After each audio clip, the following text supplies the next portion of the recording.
Welcome to Sports Strategies. My guest is Bob Hunter of MLSE, and we're discussing the $120 million facelift that Toronto's BMO Field is undergoing over a 2-year period. Bob, we've discussed the technical and financial aspects of the expansion, but once a project has been completed in its entirety in 2016, how will the stadium improve the fan experience? What kinds of amenities will fans be able to enjoy that were previously not available to them? Well, as mentioned earlier, I just think from a service standpoint, quicker lineups, quicker washroom lineups, more variety of food, more food offerings, those premium experiences that didn't exist before, so that you're paying a higher price ticket, but part of that higher price ticket allows you access to clubs pre, mid, and post game, and or in foul weather.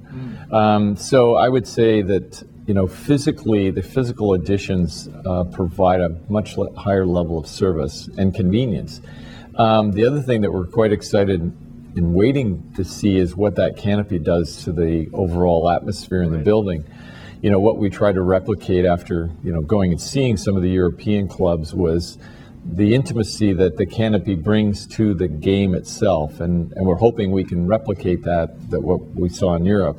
So I think just a more excitable TFC crowd and a more excitable Toronto Argonaut crowd, which was unfortunately sorely lacking in a very, very big Rogers Centre. Bob, let's discuss some of the advantages that an expanded facility offers, and certainly one is the greater potential to host more soccer events. The stadium has already hosted World Cup qualifying matches as well as International Champions Cup matches and a Gold Cup match, all in the summer of 2015. How significant are the additions of these major soccer events from a revenue perspective? Oh, I think they're critical, and again, Toronto has this amazing fan base for soccer or football, if you want to call it.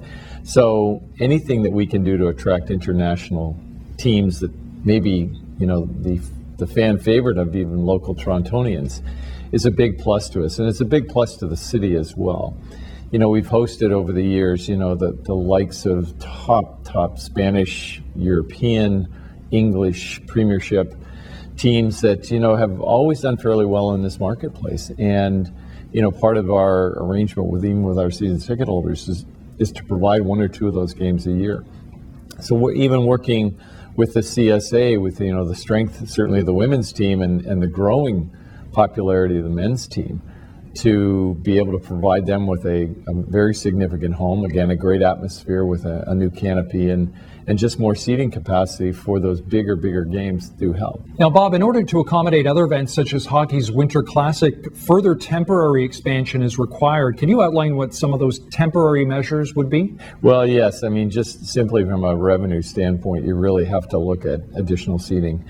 And obviously, in a Winter Classic, you'd love to be able to put 10,000 people on the field. Unfortunately, they can't see the rink or the puck. So what we've designed and what we've been working on is 8,000 to 10,000 temporary seats just in the north and the south.